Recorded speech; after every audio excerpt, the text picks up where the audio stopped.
Salam, Sanbunani, Molweni, Namaste, Vanakkam, and welcome to this Sunday's edition of The People's Voice. It's the 8th of November 2020, and of course, The People's Voice produced and presented by your host, Shabnam Mayet for Salaamedia, your humanitarian journalism platform and portal.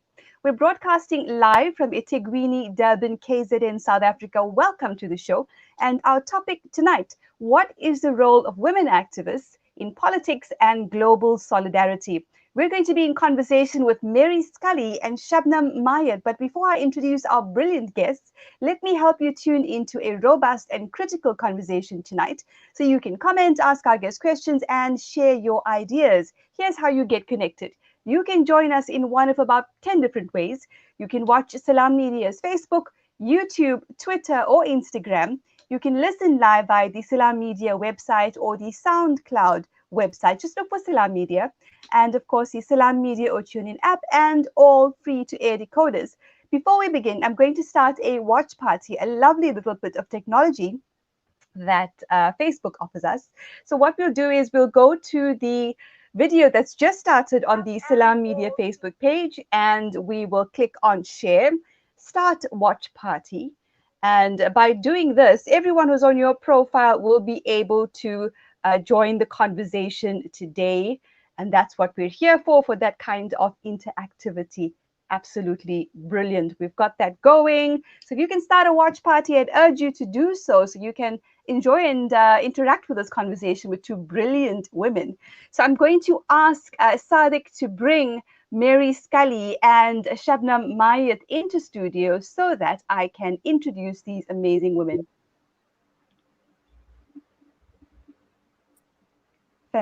Hello. Fantastic. Welcome, Mary Scully and Shabnam Mayet to the People's Voice. Thank you for joining us. Thank you. Walaikum salam. Absolutely brilliant to have you on. Mary Scully, of course, veteran journalist writing on Palestine and Kashmir, amongst other global political issues. She is a global political analyst and a veteran at that. And Shabnam Mayet, an advocate, member of the Johannesburg Bar and co-founder of Protect the Rohingya. It's wonderful to have you on, and I'm sure we're going to have lots of interest from our audience in this robust conversation that we're going to be having today. So the topic, of course, again, to reintroduce it for the purposes of people who just joined my watch, is the role of women activists in politics and global solidarity. Really important question in the context of what's going on internationally. So both on the ground and online, activists are leading change in an increasingly polarized and simultaneously more connected world. We engage two committed activists in conversation about the role of women activists in politics and global solidarity, not necessarily the same thing, and social justice causes that they're passionate about. We also explore specific topics such as the implications of recent developments in France and, hot topic, the US elections. Will anything really change for the people in America and around the world? So that's where we're at with our topic this evening on The People's Voice. Remember, you can comment on Salaamedia's Facebook page on the live video, and we'll be able to share those comments, questions, and ideas with our two brilliant guests. All right, let's begin. Assuming that we believe politics is representative of the voice of the people, what is the role of women in politics? And by contrast, activism, both locally in our own countries and globally. Mary, let's start with you. I think the role of women is a leading role. And I'll tell you, my activism goes back to the 60s. And I remember a time when women activists did all the work and men took all the glory. And I don't think that's changed substantially in a lot of these social movements. But women were considered the ones that did the grind work, the actual organizational work, the phone calls, the leafleting, and that sort of thing.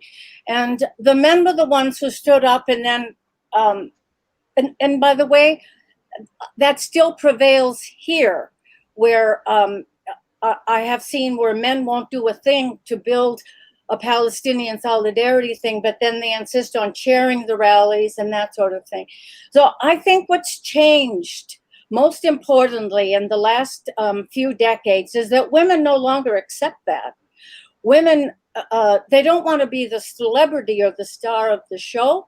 They want to be given their place, and they want it to be acknowledged, and they don't want to be shuffled aside. And I think you'll see that women play a leading role all over the world in the actual struggles and in the solidarity movements.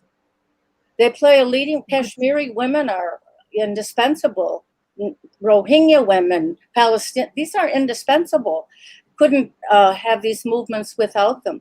And then in solidarity, we no longer take a second, sit behind and wait for the men to tell us when to speak.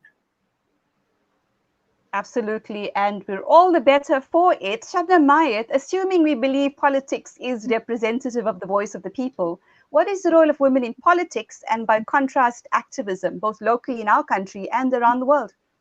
Well, let's take the Rohingya, for example. In politics, we have Aung San Suu Kyi. She has been the biggest disappointment to date, right? And on the other hand, we have Rohingya women who have run for their lives, literally with their children, running military attacks and the worst sexual brutality you can imagine, crossing the border in Bangladesh, building their lives from scratch for themselves and their families, starting women's organizations, advocating both in the camps and in the diaspora. And the reality is that while we're fighting capitalism and imperialism and occupation, women have the added issues to fight, like patriarchy, and not just patriarchy, but we can't depend on men, or in the past, men haven't gone out of their way to raise issues around women's reproductive health, or, sexual violence as war crimes. So women have had to raise their voices in all of those areas to make sure that things change. I mean, sexual violence as a weapon of war only,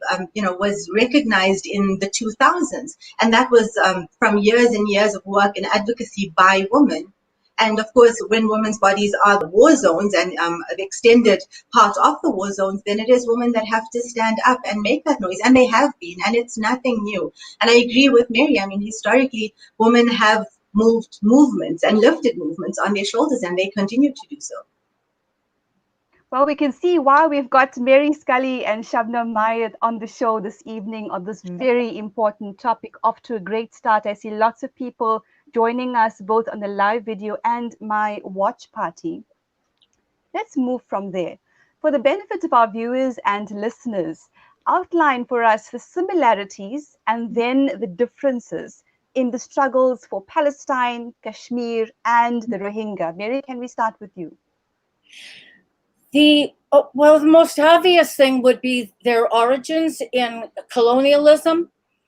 And I think that would be the most obvious thing. And then the brutality, the absolute brutality of these colonial powers, Israel and its US and European supporters, its Middle Eastern supporters, and Kashmir,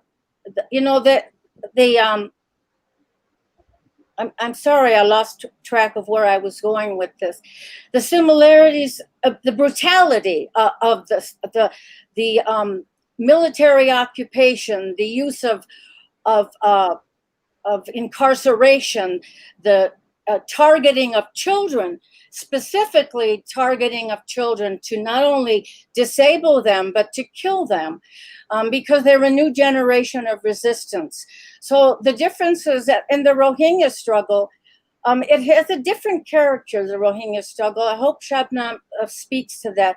It has a different character because the level of resistance is not, I could be wrong, but the level of resistance is not as organized. But it's the sheer brutality of these.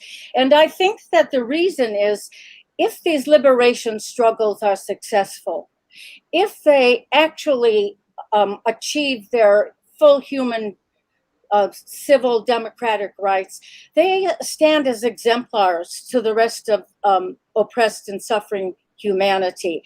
And there are billions of people who are suffering from the actual colonialism, as well as neoliberal economics, which is a modern form of colonialism.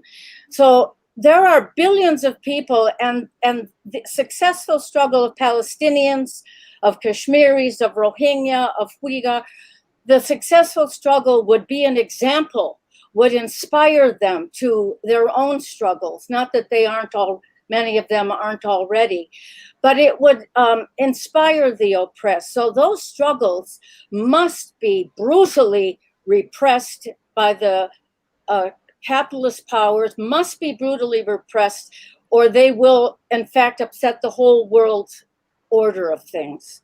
So they are very, very important to win, not just for the Kashmiris or the Rohingya, the Palestinians, the Uyghur, but for all of humanity. Absolutely agree with you. Shabnam Mayet, for the benefit of our viewers and listeners, maybe you can touch on some of what Mary said, but I'm sure you've also got a different perspective to add. Outline for us the similarities, so the connectivity, as well as the differences in the struggle for Palestine, Kashmir, and the Rohingya. I think when it comes to oppression, there are not many differences, but things like Islamophobia, racism, occupation, the institutionalized discrimination, where the discrimination has become part of the law, where you can live, who you can marry, where you can go to school, restrictions of movement, restrictions on the ability to own land, resource grabs, removal of political participation from an entire population. I mean, those of us who are watching today can see that the Rohingya and other ethnic minorities, have lost their right to vote in this election and to even run in this election as candidates.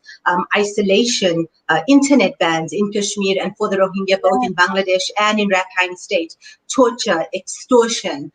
So the list is endless. But then also, interestingly enough, I mean, you've spoken about Palestine, Kashmir, and the Rohingya. India, Myanmar, and Israel have a wonderful relationship. They sell arms. They have bilateral agreements with each other. They have military training. Recently, Myanmar even bought a submarine from India, and Israel and Myanmar have a history textbook agreement.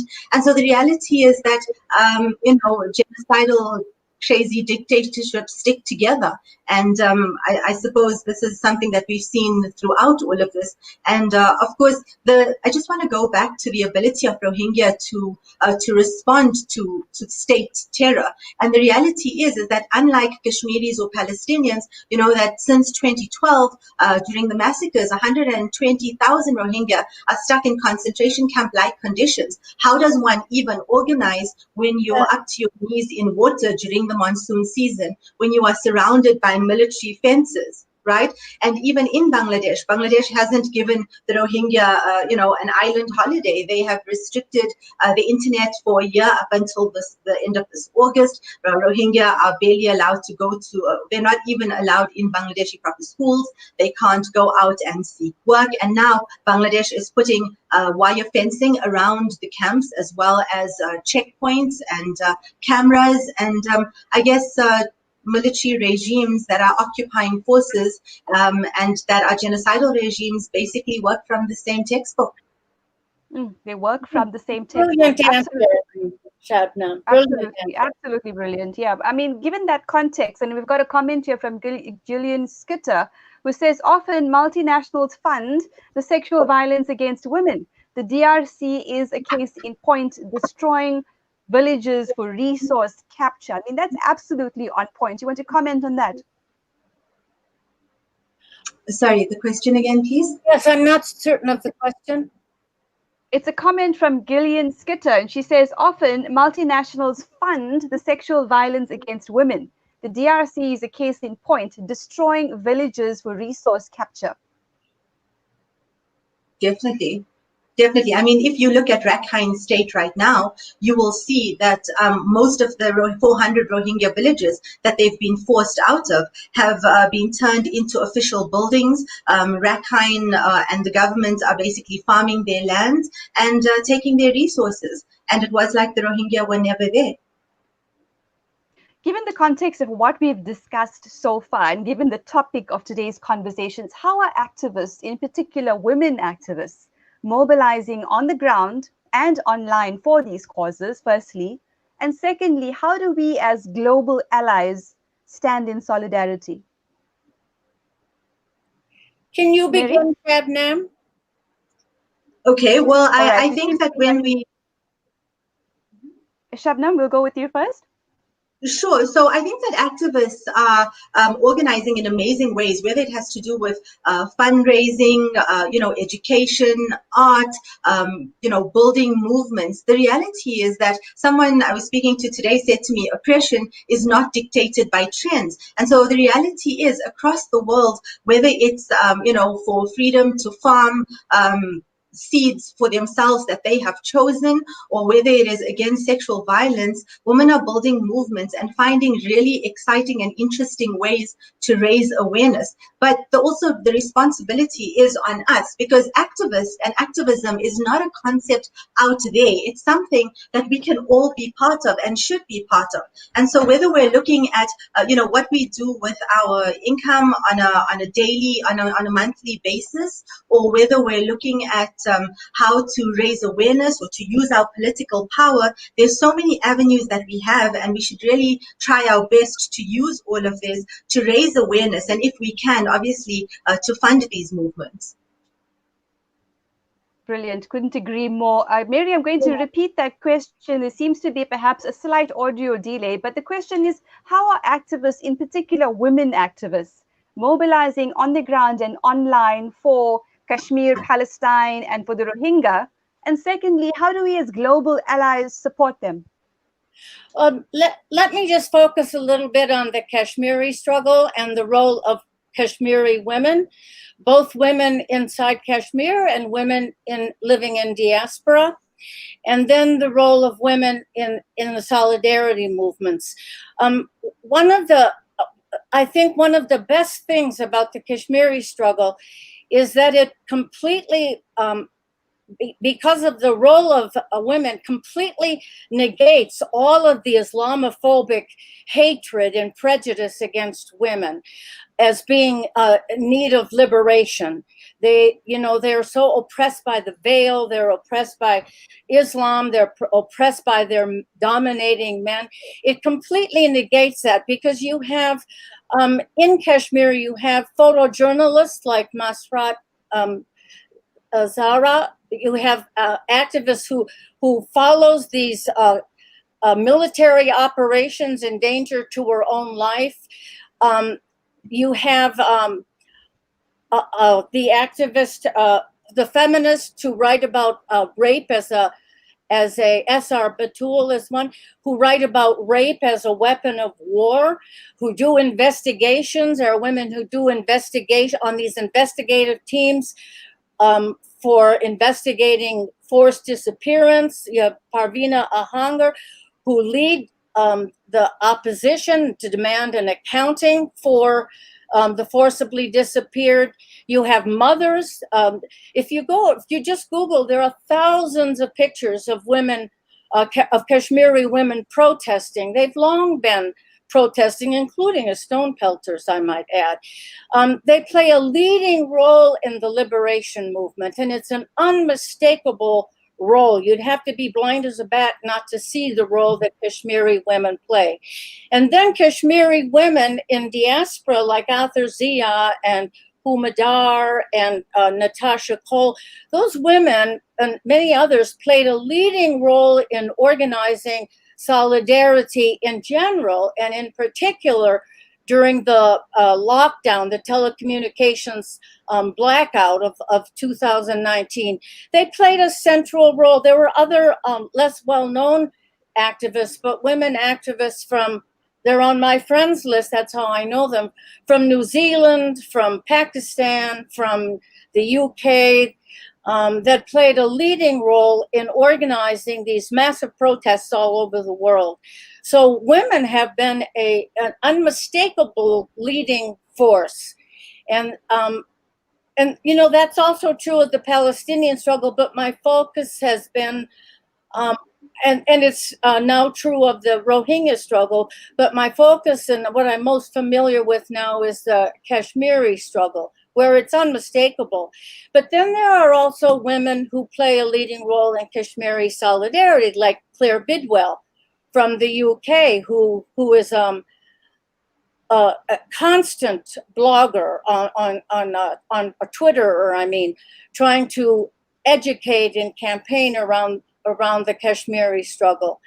There are many others whose names I don't have, off the top of my head, who play a leading role in that. And what they do, which was one of the best things, is they just completely negate the nonsense about Muslim women needing to be liberated by these Western white feminists. Completely negates that rubbish. Absolutely brilliant. Noe Matthew says, good to have you on air, Mary, in South Africa, and hope to see you in South Africa one day soon. And of course, as South African activists, we resonate with the struggle of women activists and Womanda to all of us, absolutely. I want to talk about elections now. Hot topic, right? Shabnam, the Rohingya are systematically excluded from elections. Unpack this for us, this exclusion. It's one of the many forms of oppression that they suffer. And you can outline some of the other forms, which you've done already, but speak to us specifically about the systematic exclusion of the Rohingya from elections and self-determination. So everyone's really busy, focusing on the American elections, but today is the elections in Myanmar. And what's happened is that the Rohingya have not been allowed to vote since 2015. And right now, around 1.7 million of them have no right to vote. They can't run in parties. Rohingya candidates have been removed, and also in the border areas like Kachin State and those bordering areas, another one, around almost 2 million people have not been allowed to vote. Elections have been cancelled, and what they've said is basically they're citing security concerns, and this is not true. I mean, you can't just take out of 36 million eligible voters for almost 4 million and say you're not going to be part of this process, right? Because what kind of free and fair election does that create?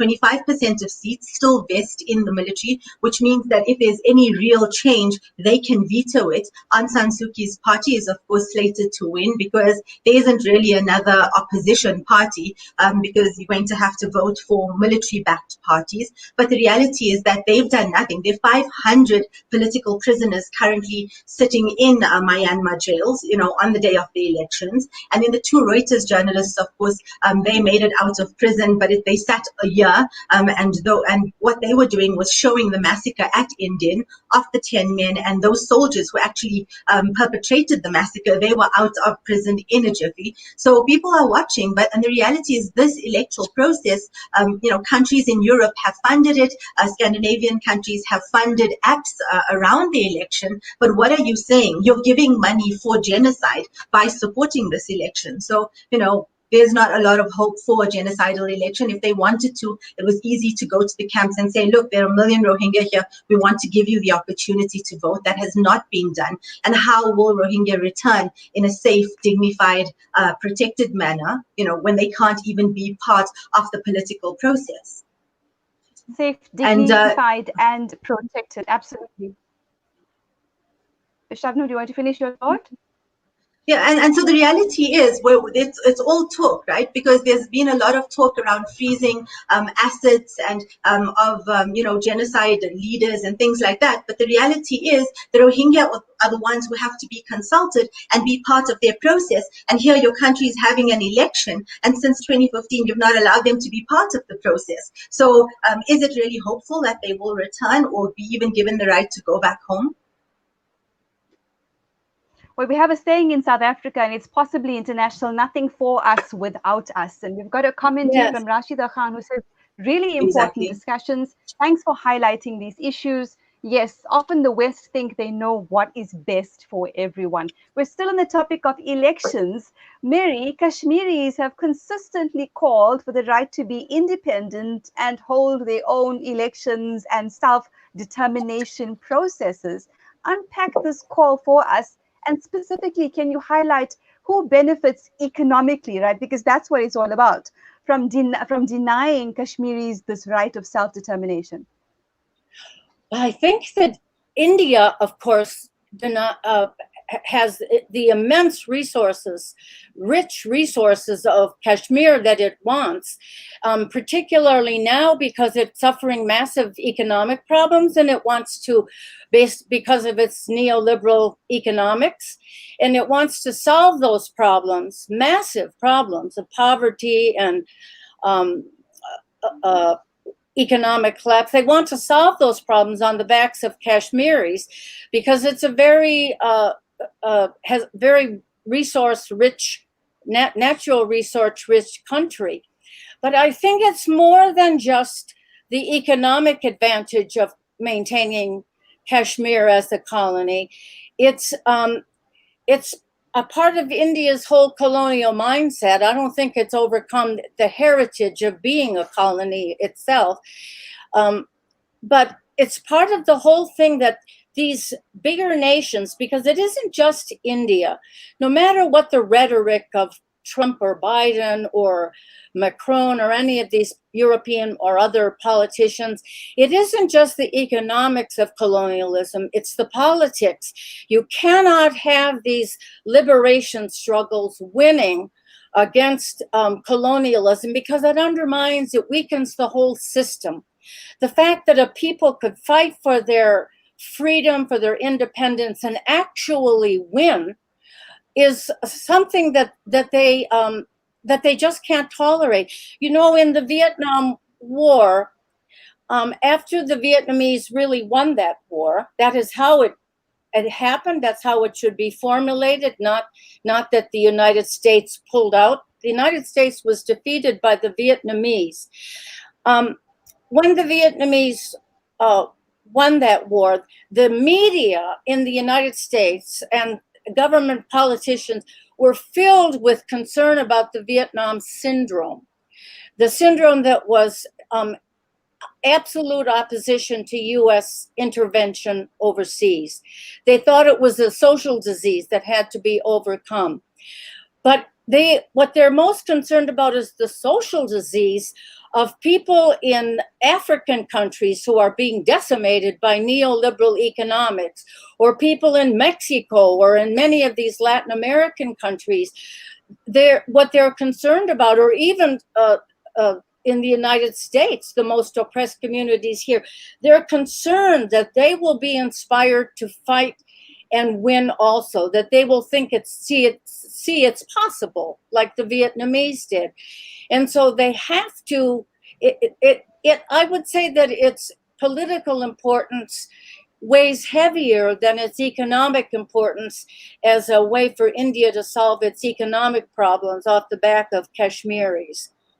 So the Kashmiri struggle is important to, no matter what the rhetoric of Kamala Harris, blah, blah, blah, against, you know, the comments that she made during the lockdown last year, or what Biden said, whatever their rhetoric, they will not allow India to, will try not to allow India to fail in its colonial conquest of Kashmir. I believe it will fail, but not because I think Kashmiris will win the struggle for Azadi, but I don't think it will be with the help of the United States or Europe. Of course, it's not in their interest. You know, as someone with ancestors coming from India, it's particularly painful to see how the colonialism, you know, enforced on India by the British is now being enforced on the Kashmiris. Some comments here, Rehana Khan Parker. I've been following Mary for a long time. Her views have always been crisp, informative, and on point. Yusuf Chikte says, spot on, Mary. We need to look at the role of corporations in the conquest of Kashmir, some waiting in the wings to plunder the resources of Kashmir. Absolutely. Still on elections, and the hot topic right now is, of course, the US elections. So I'm going to come back to you on that one, Mary, since we've already started in that direction as well. So Trump is almost gone. Biden is being propped up by the oligarchy as America's savior in this rinse, repeat, bait and switch routine that we've seen countless times before, not just in America. Bush and Obama is one example, right? And that's a whole, you know, a whole show on its own. But there seems to be this binary of well, if you don't like Biden, then do you want us to give you Trump, give Trump back to the world? There's sort of this binary thinking about it, which is quite destructive. But how does the oligarchy, Mary, get highly intelligent people to buy into this engineered illusion of choice? Firstly, how do they do it? And secondly, how should it be resisted by Americans and global citizens? How does it get intelligent people to buy into it? It gets a lot of intelligent people who see right through it. I honestly think that in order to buy into the Biden-Harris mythology, you have to consider the demands and what they've done to the oppressed to be small potatoes.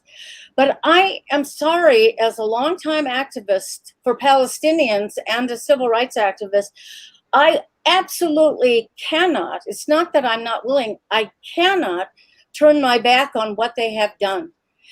Both of them are ardent supporters of Israel. Both of them vilify Palestinians as terrorists. Both of them accept the genocide against Palestinians. And that is not going to change. Now, excuse me, but I consider the Palestinian struggle it's a hallmark of our times.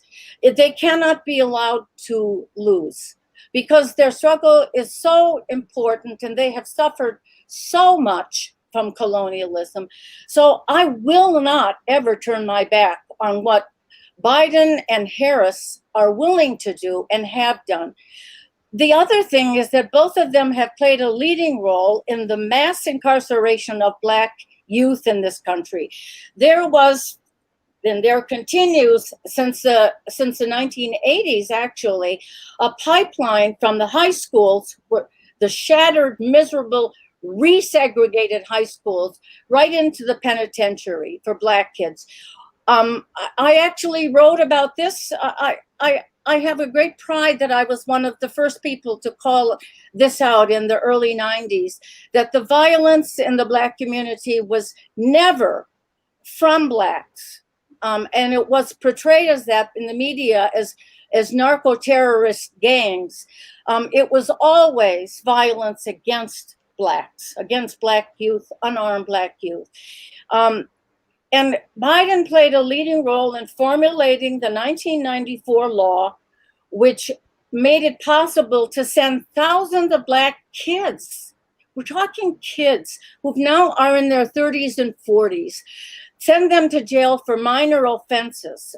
I mean, sometimes they were arrested literally for spitting on the sidewalk in Los Angeles or for congregating on a corner. Kids congregate. That's what they do. They would be arrested for that. They wouldn't necessarily go to jail, but they were sent to jail for minor offenses like smoking a joint. Hundreds of them went to jail for life without parole. Drug addiction, first of all, historically, drug addiction was a minor problem in the Black community. They were vilified as being drug users and drug peddlers, but it's been historically a minor issue. It was pumped, we now know that it was pumped by the CIA and government agents.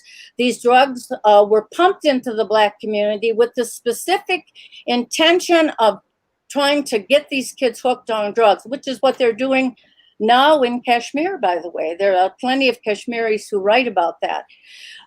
They wanted these kids hooked on drugs. They wanted them to get involved in drug peddling, and then they victimize them with that. But drug addiction is a public health problem. It requires public health rehab. It requires, clinics. It requires rehab programs. It requires employment training. It requires jobs. It requires the full civil rights of the Black community, which were systematically denied them. And Biden played a central role in that.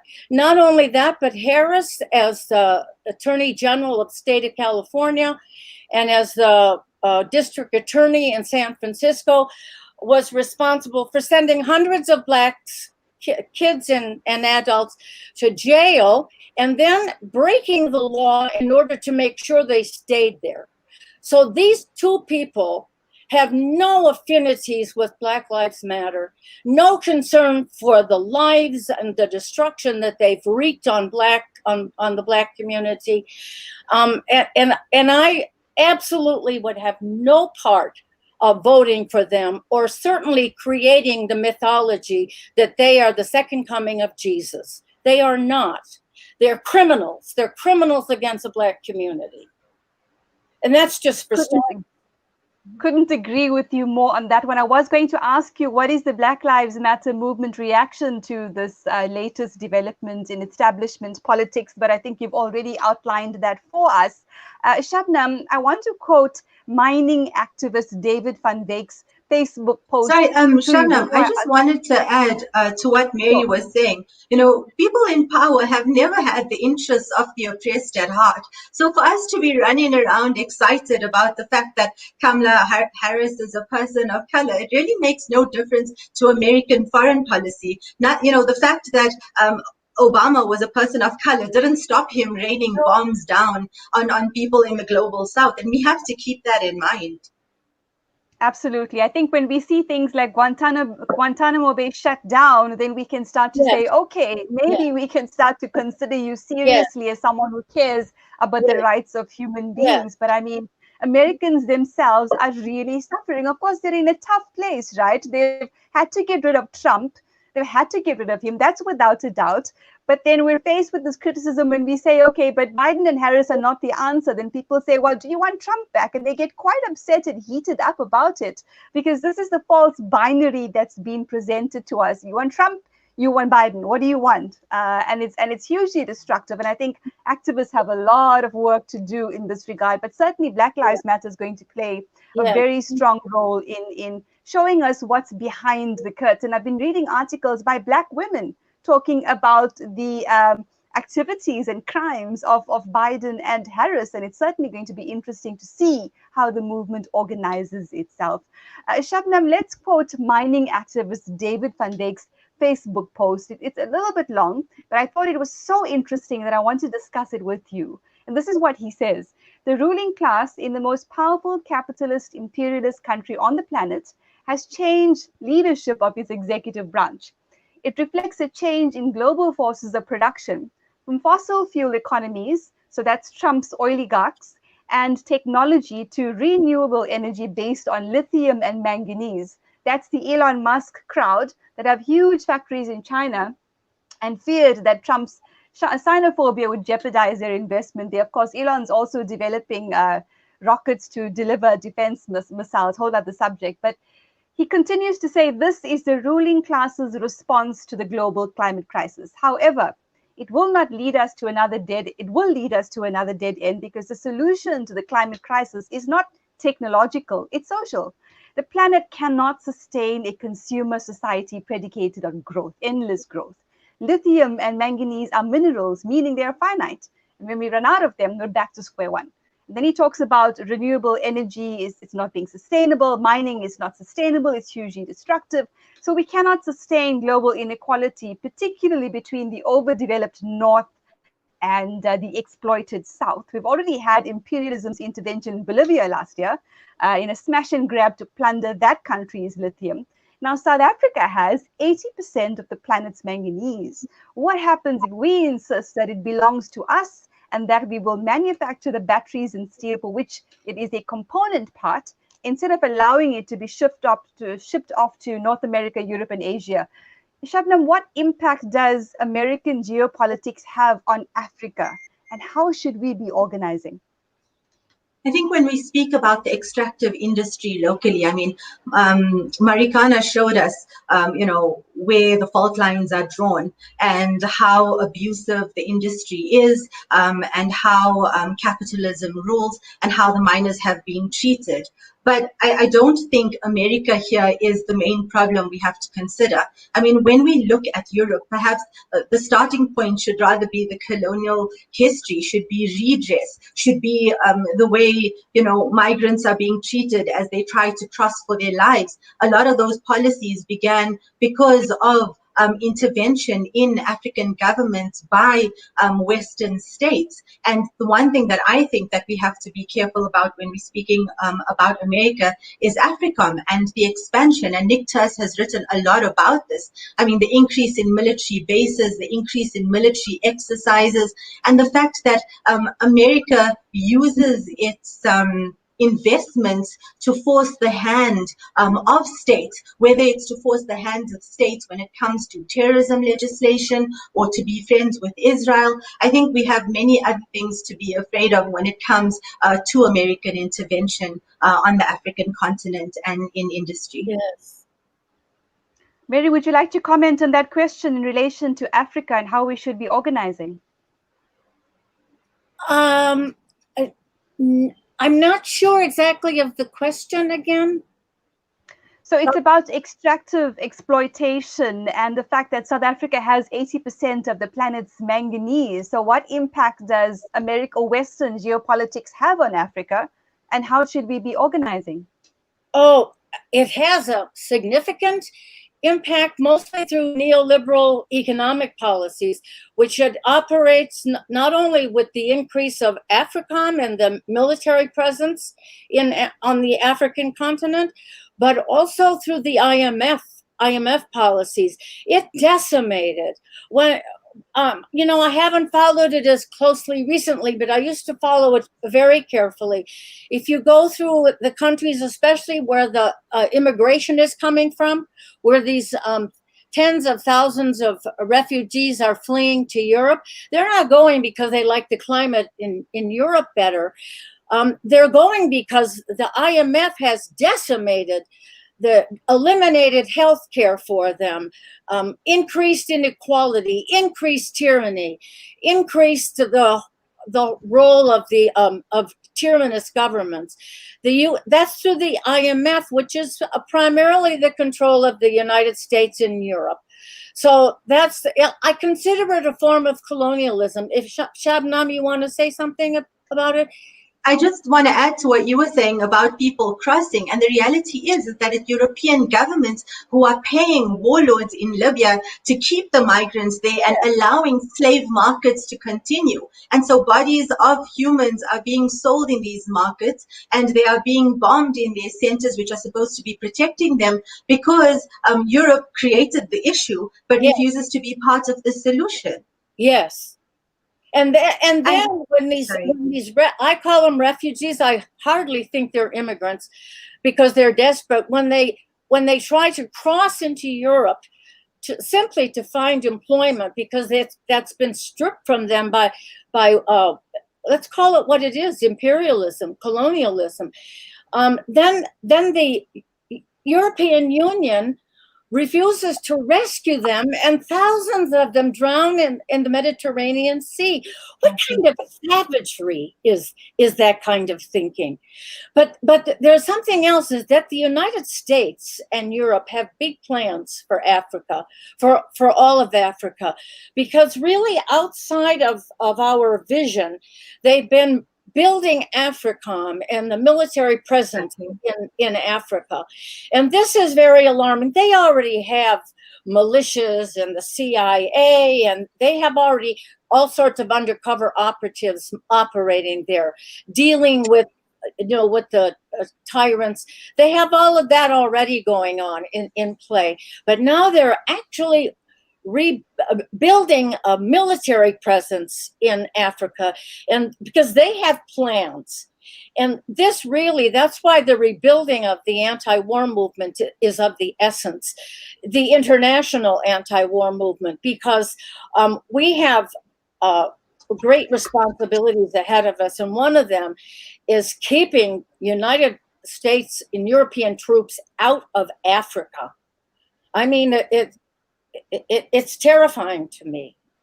They're all Middle Eastern countries. The colonization happens in different ways, from soft diplomacy to outright the continent being surrounded to threats. You'll give us what we want, or else we'll withdraw funding, or we'll bomb you, or we'll create a false flag attack. Let's take a couple of comments here. Yusuf Chikte Well, we've covered that one. Rihanna Khan Parker says, same side of the coin, both Biden and Harris. Also says, their foreign policy, meaning Biden and Harris, is clearly the same as Trump. Harris should be embarrassed given her Jamaican heritage. Yusuf Chikche says, Shabnam, you mentioned the joint project of Israel and Myanmar regarding textbook, right? The hand of Zionism in influencing the history of Palestine as a context of two nationalisms and not addressing the colonial settler nature of the Zionist project. Rihanna Khan Parker also talking about, Mary, what you were saying about the school to prison pipeline. The idea is to destroy the youth, a sick ideology to eliminate fresh and intellectual thinkers and change makers. Yusuf Chikte also says narco-terrorism is an instrument of colonial and imperialist rule, from China to the Iran-Contra activities and in South Africa during the apartheid era. Of course, we're still seeing that in South Africa currently. And then Yusuf Chikse says Shabnam, and I'm not sure which Shabnam he refers to, but let's just take it as both of us. The current crisis in Congo is a direct result of the scramble for the mineral wealth. Absolutely agree. Some lovely comments coming through there. People are engaging with us. And couple of comments on the live video. Fazluddin Abraham says, who really sets a standard? I think it depends on the topic. Excellent program. Thank you, Attorney Fazluddin Abrahams. All right, another hot topic that we have to touch. Just now, we've spoken about people like Suu Kyi, who of course we don't support, to put it mildly, just because she happens to be a woman. Do we want women and people of color represented? Absolutely, it's without a doubt. People like Mahua Moitra in India comes to mind. She's quite fiery, challenging the oligarchy. Jacinda Ardern in New Zealand, we hear some great things about her work. And of course, the squad, in America, from Alexandria Ocasio-Cortez, Cori Bush, who supports the Palestinians, Rashida Tlaib and Ilhan Omar in America, we hear great things about them. But Kamala Harris, who was obviously chosen to garner the US women and people of color vote, has that record that you've spoken about, Mary, of imprisoning single mothers for truant children. I mean, I read about, and it's the Black woman who wrote about it, about a mother who was imprisoned because her child had sickle cell disease and couldn't go to school and missed a couple of days. And so this mother was actually imprisoned. She's, of course, been also involved in the jailing of hundreds, if not thousands, of Black Americans for minor or rehabilitative offenses. And of course, she has a well-funded view on Israel. So let's quote that view. I pledge to you the Biden-Harris administration will sustain our unbreakable commitment to Israel's security, including the unprecedented military and intelligence cooperation pioneered during the Obama-Biden administration, and the guarantee that Israel will always maintain its qualitative military edge. In other words, genocide. So is Kamala Harris really a win for women, people of color, and the oppressed globally? Or are we being fooled into trusting Biden by the usage of Kamala Harris? Mary? We're being fooled because when you talk about human rights, you have to be consistent. And if you're a human rights person, you don't call for genocide of Palestinians and incarcerate Blacks, young people, single mothers for truancy of their children. You don't do that and then turn around and somehow stand for justice for who? For the rest of us. She isn't going to do that. And it isn't going to take very long. People like me are already saying, because we look at these glorifying statements being made about the two of them, it's embarrassing to me to see intelligent, well-schooled people talking absolute rubbish about these two. They have a historic record. Biden is older than me, but he's my generation. Mm-hmm. My generation, you understand, was inspired by civil rights. It was my Black generation, the Blacks of my generation, the women of my generation that led to the building of the women's movement, that built the anti-war movement coming out of the McCarthy witch hunt. My generation was inspired. So some of them have grown old and decayed, but many have not. Many have retained that commitment. He was part of that generation and opted to go with the most reactionary forces. So is he at this age, he's senile almost, is he at this age going to miraculously transubstantiate into a champion of human rights? Well, if he's going to do that, he has a lot of things to prove that. One of them is going to have to close those concentration camps on the border, and he's going to allocate millions of dollars in resources to locate the children and the families who were lost by the Trump administration.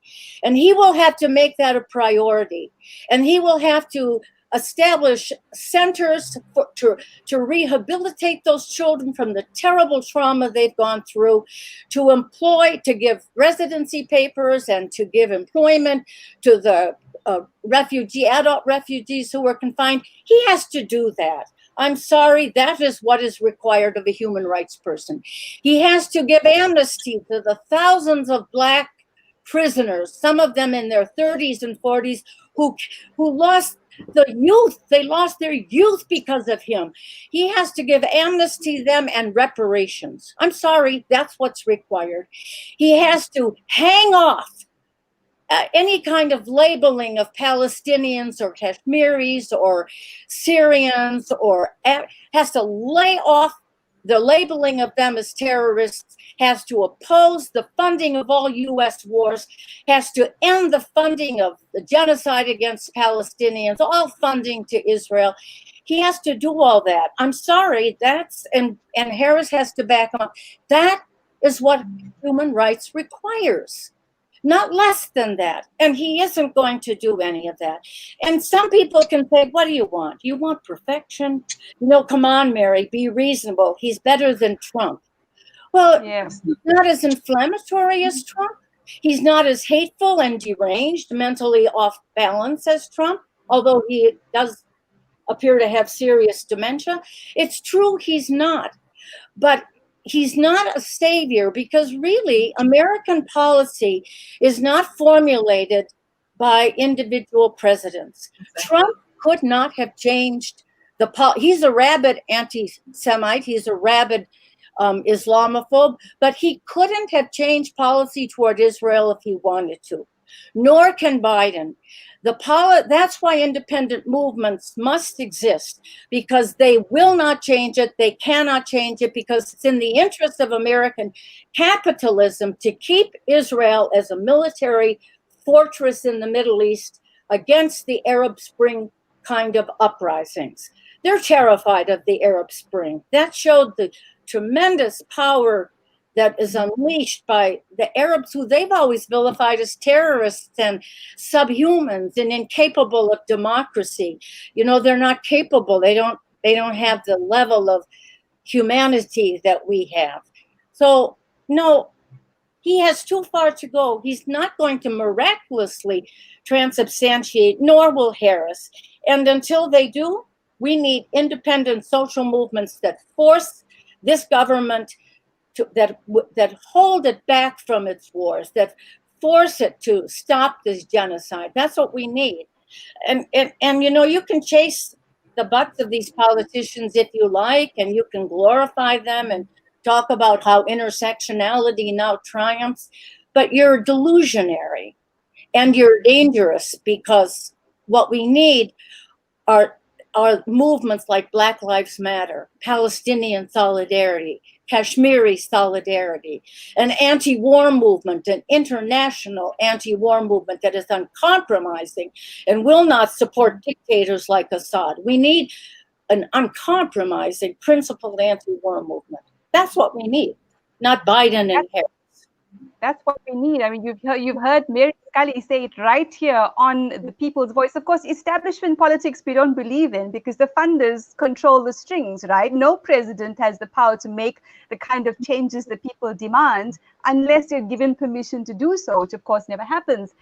Comment from Benjamin Netanyahu on Twitter, and I thought this was such a lovely screen grab comparing his comments. So he says, probably yesterday, Thank you, real Donald Trump, that's the Twitter handle, for the friendship you've shown the state of Israel and me personally, for recognizing Jerusalem and the Golan, for standing up to Iran, for the historic peace accords, and for bringing the American-Israeli alliance to unprecedented heights. And the next tweet, congratulations, Joe Biden and Kamala Harris. Joe, we've had a long and warm personal relationship for nearly 40 years, and I know you as a great friend of Israel. I look forward to working with both of you to further strengthen the special alliance between the US and Israel. And I thought it was quite amusing when people said, you know, when all of this trauma was happening about who's going to win, those people who were traumatized by what is already a preconceived decision, somebody tweeted, well, I think America needs a two-state solution. So, I mean, you can see Benjamin Netanyahu is, right? That was quite funny. Shabnam, the I decision between, sorry, the Right, so decision between the lesser of the two evils is not really, doesn't mean suddenly the second choice has a great human rights record. And we have to be really careful not to hero worship, right? Because at the end of the day, as I said earlier, people in power are not going to bed every day thinking, what do I do for the oppressed? The people who wrote the policy for Trump and Obama are still going to be writing policy. And that's where our activism has to be based and focused. Absolutely. It's on the policy. And, you know, I want to just ask you about this part. You know, we're still on this topic about women and people of color being represented and these fantastic memes we're seeing. And I wish I could be blindly proud and excited about this. But as activists and not as politicians, we understand how the deep state operates and the bait and switch, etc. Like Hillary Clinton, for example, there were people who were actually happy, yay, we're going to have a woman president, but she is a predator, right? And so that's a really good example. And Obama as well was well polished, smiled nicely, spoke nicely, but decimated the human rights not only of Americans but of people around the world. So Shabnam, is same question. Is Kamala Harris really a win for women, people of color, and the oppressed, or are we being fooled into trusting Biden by the use of Kamala Harris? Do you think she knows that she's being used? And do you think maybe she's like, you know what, let me just get in there and then I can make all of these fantastic changes? Do you think that's her strategy? I think we should be afraid of tokenism. I mean, in militias and in militaries and in states, just look at Aung San Suu Kyi. She literally stood in front of the Hague at the World Court and said that it wasn't a genocide. Her office literally said that 38,000 rapes, including rapes to death, were fake. So the reality is, just because a woman is in a position of power, it doesn't change the brutality that they can unleash. And for the people where American bombs are falling on them, I think it really makes no difference whether it's Trump or Kamala or Biden. It really doesn't matter. The bombs are still falling.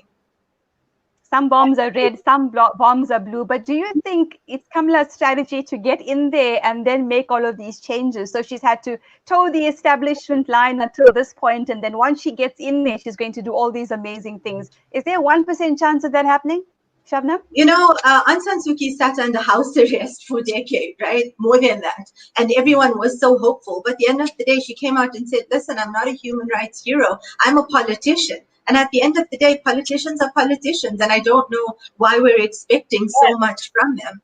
Bodies on the streets will tell you, you know, it's up to civil society and it's up to every one of us to look at the base of where policy is changed. And that's where we have to focus and that's where we have to fight. Absolutely. Naomi Matthews says, so the red bombs are going to be replaced with blue bombs. That's exactly it, on point. And Zari Mayet says, yes, Shabnam, the 1% isn't worried about most vulnerable. I think that's a familiar name to us, and we're already seeing some promising content coming out of her. All right, we're going to start rounding up the show with the last two questions and talking points for this evening's edition of The People's Voice. Mary, France and Islamophobia. What is the deep state agenda? Is it just the European elite, right? We're not talking about the people. We're always talking about the elite, hankering after another profitable war on Muslim countries, many of whom are prime targets of mercenaries like Blackwater, ISIS, Daesh, and Al-Qaeda. What are your thoughts? What's happening in France? What's happening in France, or what is Islamophobia generally? Well, you can connect the two, but I'm interested in what is the deep state agenda in France involving this Islamophobia and what looks like a setup for another war, a very profitable war, using mercenaries like Blackwater, ISIS, Daesh, Al Qaeda, etc. Recycled mercenaries. Well, I think what France is doing is wherever Islamophobia is going as a justification for war, occupation, and genocide, wherever it's going, France is determined to get there first. It's actually seems to be modeling what the Modi crowd did in India.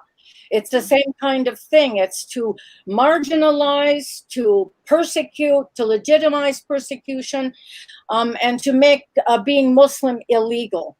That's what they're doing in India. That's what Macron is trying to do in France, and it's what they're trying to do elsewhere. He's pushing ahead, but this whole thing, it's a victim blaming the victims thing on steroids, really. The primary targets, the victims of wars, today's wars, genocides, and occupations are Muslims, are in countries that are dominantly Muslims. But it isn't just that they're the primary targets and victims. If you look around the world, the primary people resisting this kind of thing are Muslims. The Arab Springs were mostly Muslims, not all, but predominantly Muslims. The Palestinian struggle, the Kashmiri struggle, the Uyghur struggle, the Rohingya struggle. It's primarily Muslims who are resisting and that's why they are the targets, actually. And so I thought that at some point Islamophobia would sort of wear itself out in its usefulness.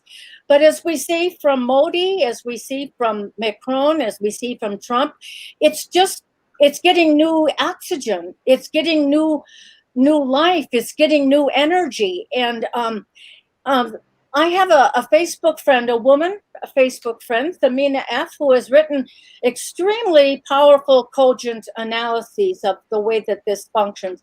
I think I have some of her posts on my wall now.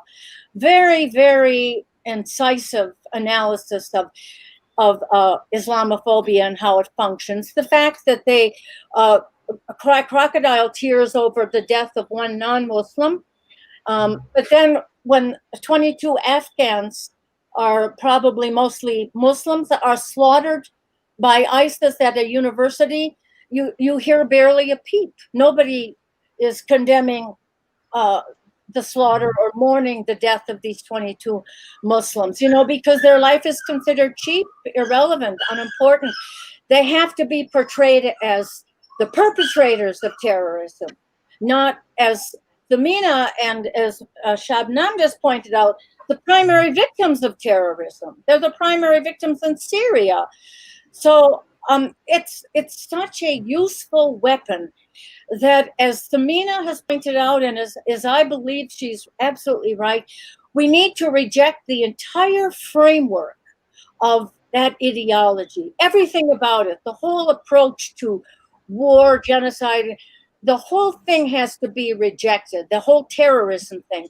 And we need to create a new method of analyzing what's going on. And I believe that many women activists, Kashmiris, Palestinians, Shabnam, you, Thamina, I believe that many of these activists are beginning to reformulate how we should look at these struggles, because we need to reject that other stuff out of hand. Absolutely. I mean, before I ask Shabnam to comment on this very important topic, which is France and Islamophobia and everything connected to it, of course, imperials need a boogeyman. So whether it's the Vietnamese or it's Iran or it's Muslims, the boogeyman is necessary because that phobia is very profitable. Not only does it create an opposition from everybody else in the world, who may believe this narrative, because the PR is really powerful.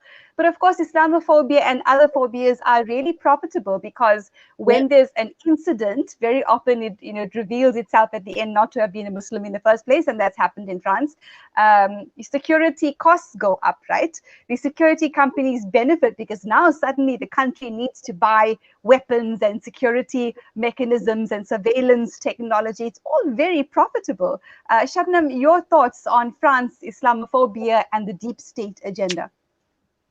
I think that coming back to the Rohingya and the Uyghur situation specifically, or even Israel, and India, I suppose all of them, the minute you put out extremism, separatism, and terrorism, suddenly you don't need an excuse as a state, whether it's bombs, incarceration, nothing you do is questioned. And that's the reality of the situation. So when we push this Islamophobic agenda, then suddenly we can do whatever we want to a Muslim population and no one even bats an eyelid. And so even at The Hague, Myanmar said the same. Oh, they were just dealing with separatists.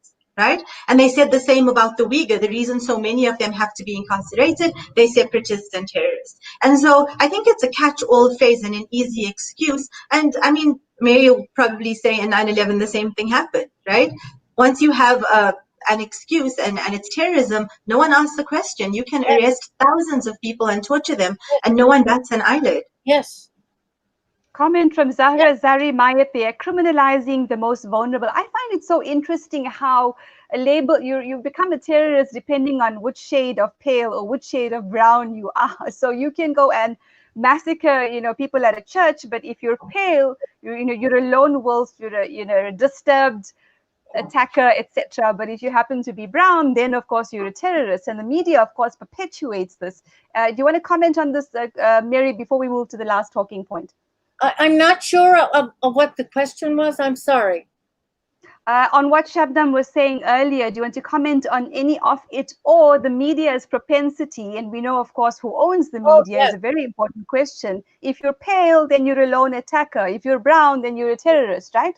Yes. And there are Muslims have done, and others have done a fabulous job of exposing the distinctions between when a Muslim is involved in a terrorist act and when a white guy in the United States is. The white guy is deranged, mentally off balance. He had a horrible childhood. What did Donald Trump Jr. say about the guy that killed 2 Black Lives Matter guys? You do dumb things when you're young. That's how they approach it, because they will not view them as terrorists or anything else. But when a Muslim does it, they expect all of Islam, all Muslims all over the world to lie prostrate in contrition and say, I would never do that. They're supposed to somehow disassociate from terrorism. They never had any associations with terrorism. They have nothing to apologize for. I come from the Christian tradition. I don't apologize when some half-baked kid shoots. I'm not responsible for his crime. Well, in some ways I am if I don't build Black Lives Matter, but we don't have to apologize as a religion for what they do. But Muslims are expected to fall on their bellies and grovel, because no, like Thamina and others have argued, the whole method, the whole ideology has to be rejected. Even the use of the words like jihad. I had a friend who wrote a brilliant piece about an Indian Muslim, Hiba Ahmed, wrote a wonderful piece about rejecting the use of the word jihad as it's been misused. I even think we have to stop using the word terrorism in many instances, because we have to rethink how we formulate an explanation for what's going on in the world. And it's not to let a Muslim guy off the hook if he goes in and shoots up Kabul University. It's to put it within the framework. It has nothing to do with Islam. ISIS really doesn't have much to do with Islam. Even if the adherents say I'm motivated by the Quran, it really doesn't have anything to do with Islam. It probably has more to do with European and American colonialism and a very right-wing reactionary response to colonialism more than it has anything to do with Islam.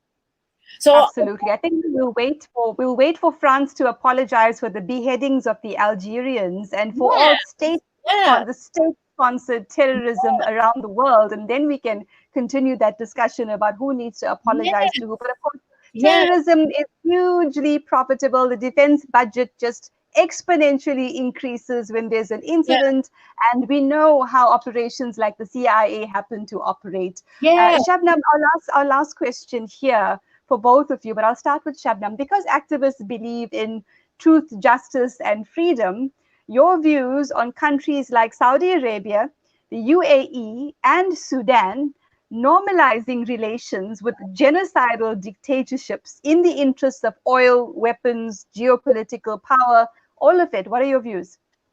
I mean, I think looking at what Saudi Arabia is doing in Yemen, who's to say that's not a genocidal dictatorship? But I think that around the world, not just these examples, is that, there's complicity and there's silence.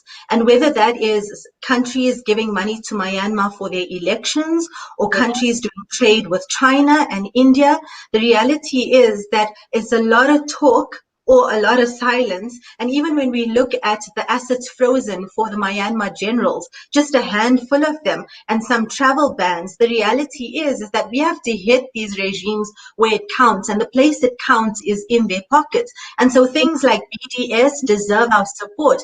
Things like the Burma Campaign's dirty list, where they've gone out and looked, because, one of the biggest holders of assets in Myanmar is the military. So they've gone out and they've done the research, and they've said, these are the companies who are giving money directly to the Myanmar military, and these are the countries we need, these are the corporations we need to boycott, right? And I think that's a way we can be effective, because we can't sit and depend on states and foreign policy, because to now it's gotten us nowhere. So we really have to step in there, and I think this is the direction we have to take. Using our people power. Mary, do you want to comment on that, your views on countries like Saudi Arabia, the UAE, and Sudan now, which is just normalized relations with Israel, right? And of course, all their interests are oils, weapons, geopolitical power. Before people accuse us of not criticizing Muslims, if you want to call the Saudi Arabian elite that, what is your view on their role in geopolitics?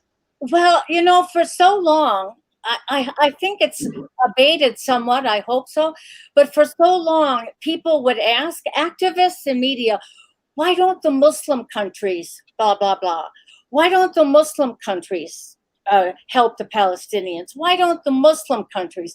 And the Arab Spring uprisings, I think if they did, they accomplished a lot, and they are hardly over.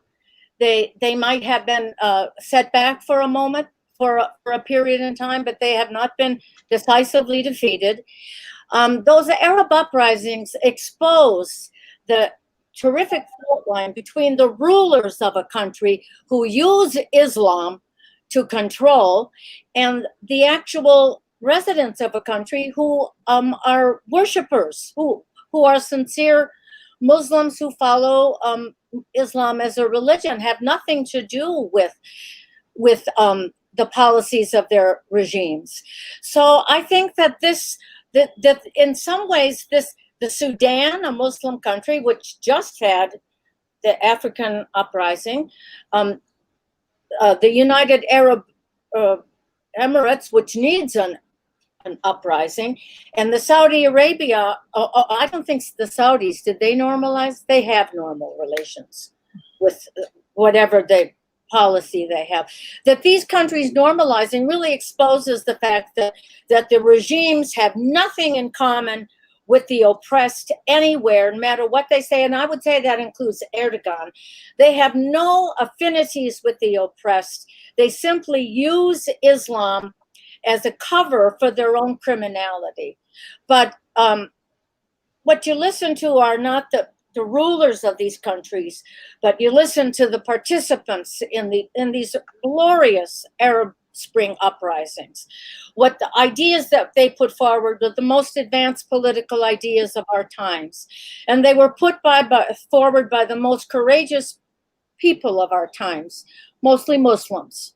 And that is the reason why the repression and violence against Muslims internationally is accelerating, and why Islamophobia will be increasing and not decreasing. And so that's why I think it's important to call for an end to that whole ideology and to reject that whole way of explaining things.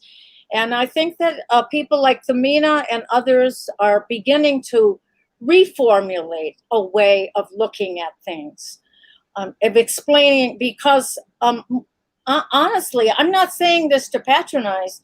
It's Muslims who are in the forefront of the struggle against capitalist tyranny and semi-feudal tyranny. It's them. Tell me a country where it isn't them. I'm sorry.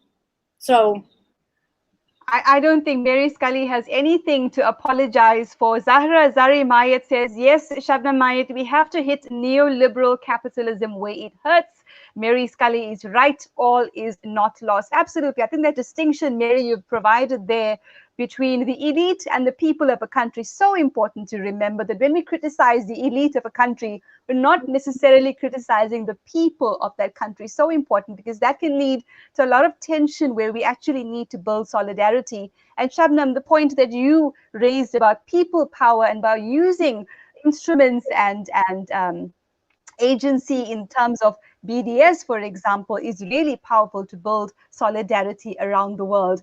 Well, we're going to leave it there with our two brilliant guests, authentic, incisive, and robust, on today's edition of The People's Voice. I want to say thank you to Mary Scully and Shabnam Mayet for being with us on The People's Voice and for being a voice of the people. It was lovely being here. Lovely being with you, Shabnam. Delighted actually to meet you. Wonderful to see you as well, Mary. And thank you very much, Shabnam, for having us on the show. An absolute pleasure. Thank you very, very much to both our guests. And of course, the abiding message for us always is that the power of the people is stronger than people in power. Thank you to our brilliant guests, Mary Scully and Shabnam Mayet, our listeners and our viewers. We appreciate all of your comments, your questions, and your insight. Last comment here from unapologetic Himanshu, and he says, yes, Shabnam, you said it right. At the end of the day, politicians are politicians, and don't we know it well in South Africa? Thank you again to our brilliant guests, Mary Scully, Shabnam Mayet, our listeners and our viewers, and of course, our brilliant Salaamedia team. Remember to ask ourselves every day, what am I doing to make my community, my country, and my world a better place? Until the next episode of The People's Voice with Shabnam Palesa Mohammed, Assalamu alaikum and revolutionary peace.